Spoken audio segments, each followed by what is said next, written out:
ইরানের বিপ্লবী গার্ড বাহিনীর ভেতরেই গুপ্তচর। আজকের যেই সংবাদটি আপনাদের শোনাবো, শুনে আপনারা আটকে উঠবেন। দর্শক, আমি Ratan sir news 24 Ratan sir ICT চ্যানেলের পক্ষ থেকে আপনাদের সকলকে স্বাগত জানাই। ইমাম খুমেনির দেহরক্ষী নাকি যুক্তরাষ্ট্র ইসরায়েলকে গোপন তথ্য দিয়েছে।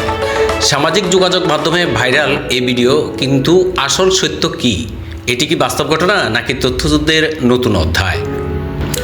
আমরা আগেও দেখেছি যে ইরানের বিভিন্ন বিপ্লবী গার্ডদের, বিভিন্ন নেতাদের যেভাবে টার্গেট করে হত্যা করা হয়েছে, সেখানে কিভাবে এত টার্গেটপূর্ণ ভাবে হত্যা করা হয় তাদেরকে, ইরানি নেতাদেরকে। ইরানের এই দুর্বলতাটা আগে থেকেই ছিল, পূর্ব থেকে আমরা দেখেছি যে গত কয়েক বছরে ইরানে পারমাণবিক বিজ্ঞানী হত্যা, সামরিক স্থাপনায় রহস্যজনক বিস্ফোরণ, সাইবার হামলা, কাসেম সোলাইমানির হত্যাকাণ্ড গোটা অঞ্চলকে নাড়িয়ে দেয়। এগুলো দেখায় ইরানের নিরাপত্তা ব্যবস্থায় বারবার চ্যালেঞ্জ এসেছে। তবে খোমেনির দেহরক্ষী আটক সংক্রান্ত সাম্প্রতিক ভাইরাল দাবির পক্ষে এখন পর্যন্ত কোনো স্বীকৃত আন্তর্জাতিক সংবাদ মাধ্যম নিশ্চিত তথ্য দেয়নি। আপনারা যে ভিডিওটি দেখছেন, এটি আসলে আমাদের কয়েকটি প্রশ্ন ভাবতে হবে এই বিষয়টি নিয়ে। এই ভিডিওটি নিয়ে খবরটি কি কোনো আন্তর্জাতিক সংবাদ সংস্থা নিশ্চিত করেছে? ভিডিওর কি উৎসটা কি? পুরনো ফুটেজ কি নতুন দাবির সঙ্গে ব্যবহার করা হয়েছে? এটি কি রাজনৈতিক উদ্দেশ্য প্রণোদিত? যুদ্ধের সময় গুজব কিন্তু দ্রুত ছড়ায়। সচেতন নাগরিক হিসাবে যাচাই না করে বিশ্বাস করা বিপজ্জনক। আমরা অনেকেই তবে ইরানের যে সাম্প্রতিক ঘটনা বলি অথবা আগের যে ঘটনা বলি, এগুলো থেকে আমাদের বিশ্বাস করতে হচ্ছে যে ইরানের যে গুপ্তচর রয়েছে যুক্তরাষ্ট্রের এবং ইসরায়েলের, সেই গুপ্তচর বাহিনী যে ইরানের ভিতরে ঢুকে তাদের যে তথ্যগুলো আদান প্রদান করে, এগুলো কিন্তু ইরান এখনও যাচাই করতে পারেনি, সঠিকভাবে তাদেরকে ধরতে পারেনি। তারা সন্দেহমূলকভাবে অনেককে ধরেছেন, কিন্তু সন্দেহের কোনো তারা তথ্য প্রমাণ দিতে পারেনি। এবার আসুন, ইরান যুক্তরাষ্ট্র ইসরায়েল সংঘাতের যে পটভূমি ছিল, ইরান ও যুক্তরাষ্ট্রের দ্বন্দ্ব শুরু হয় 1989 সালের বিপ্লবের পর থেকেই। ইসরায়েলের সঙ্গে ইরানের সম্পর্ক সরাসরি শত্রুতাপূর্ণ, বিশেষ করে সিরিয়া ইস্যু, লেবাননের হিজবুল্লাহ, গাজা যুদ্ধ, পারমাণবিক কর্মসূচি। Islamic Revolutionary Guard Corps IRGC ইরানের সবচেয়ে শক্তিশালী সামরিক ও গোয়েন্দা কাঠামো। অন্যদিকে মোসাদ বিশ্বের অন্যতম দক্ষ গোয়েন্দা সংস্থা হিসেবে পরিচিত। ইসরায়েলের মধ্যপ্রাচ্যের গুপ্তচর বৃত্তি নতুন কিছু নয়।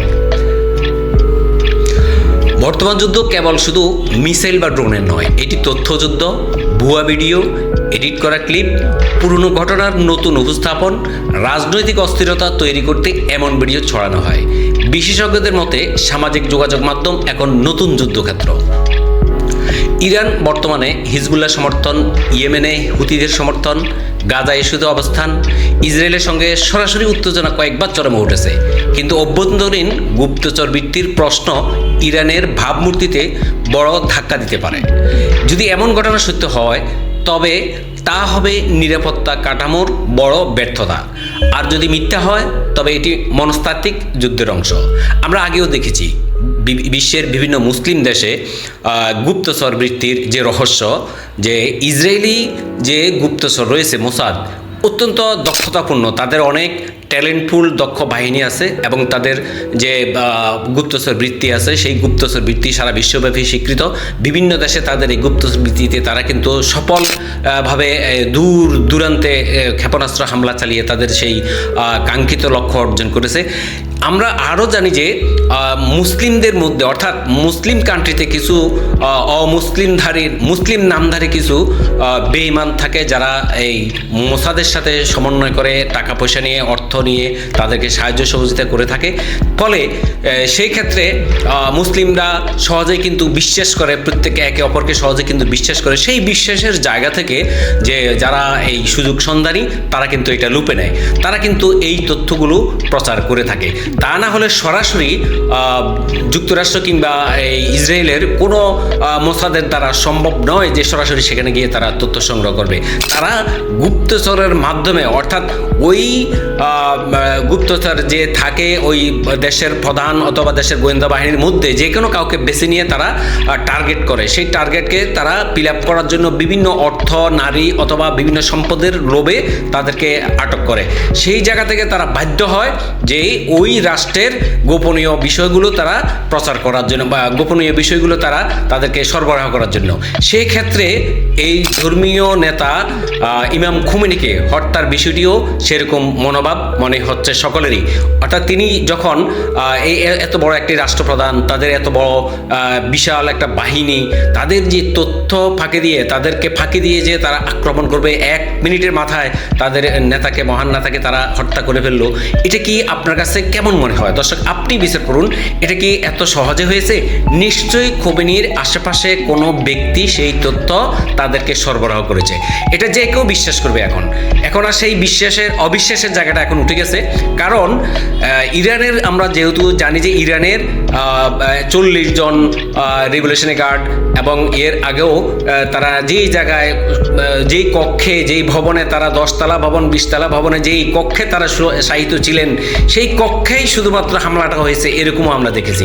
অতএব বুঝে যায় যে এখানে ইরানের যে দুর্বলতাটা, সাইবার তথ্যের দুর্বলতাটা এখানে বোঝা যায়। তাদের মধ্যেই কিন্তু গুপ্তচর বৃত্তি রয়েছে। সেই জায়গা থেকে ইরান একদম ব্যর্থতায় পরিণত হয়েছে, ইরানের যে সামরিক গোয়েন্দা বাহিনী। বর্তমান বিশ্বে কিন্তু আধুনিক যুদ্ধের সবচেয়ে বড় অস্ত্র হচ্ছে কিন্তু তথ্য। ইমাম খুমেনির দেহরক্ষী আটক সংক্রান্ত ভাইরাল দাবিটি এখনো কিন্তু প্রমাণিত নয়, তাই সত্য যাচাই ছাড়া কিন্তু সিদ্ধান্ত নয়। আমরা দেখেছি সামাজিক যোগাযোগ মাধ্যমে এই ভিডিওটি প্রচারিত হচ্ছে বারবার, আমরা চোখের সামনেই পড়ছে বারবার এই ভিডিওটি যে ইরানের দেহরক্ষী আটক হয়েছে। আসলে সেটা কি এখনকার মনে হয় না, আমার মনে হয় না এটা এখনকার, এটা অনেক আগের ভিডিও সম্ভবত। ইমাম খুমেনির দেহরক্ষী কে ছিলেন, তারা কে ছিলেন ওই দেহরক্ষীর মধ্যে? আমরা জানতে পারলাম যে ইরানের যেই ভবনে হামলা হয়েছে সেই ভবনের সিসিটিভি ফুটেজ তথ্য তারা সংগ্রহ করেছে ইসরায়েল। তারা সেখান থেকে সিসিটিভি ফুটেজ হ্যাক করে সেখানে তাদের টার্গেট এবং তাদের অবস্থান নির্ণয় করেছে। এই যে সিসিটিভি ফুটেজ হ্যাক হয়েছে, তারা কি এতই দুর্বল? ইরানের সামরিক বাহিনীর, গোয়েন্দা বাহিনী এতই কি দুর্বল ছিল? আমার সেটা কিন্তু মনে হয় না। আমার মনে হচ্ছে যে এই খোমেনির পাশাপাশি যারা আছেন, যারা থাকতেন, তারাই এই গুপ্তচর বৃত্তিটা করেছে, এবং তারা হয়তো নিহত হয়নি, তারা এখান থেকে দূরে ছিলেন। তারা জানতেন এখানে যে তারা সভা সমাবেশ করবেন, এখানে যে খুমেনি থাকবেন, ওই রাত্রে যাপন করবেন, ওই সকালবেলা তারা এই অফিসে বসবেন, মিটিং করবেন, এই তথ্যগুলো তারা নিশ্চিত সরবরাহ করেছে। ফলে আমেরিকা এবং ইসরায়েল টার্গেটভাবে তাদের মানে 100% তারা টার্গেট ফিল আপ করতে সম্পন্ন হয়েছে। ইমাম খুমেনি মারা গেছে, ইমাম খুমেনি তাৎক্ষণিকভাবে না বললেও পরবর্তীতে সেটা সত্যতা পাওয়া গেছে। অতএব দর্শক, আপনারা কি মনে করেন ইরানের এই দুর্বলতাটা রয়েছে? কমেন্ট করে মতামত জানাতে পারেন আপনার বিষয়টি।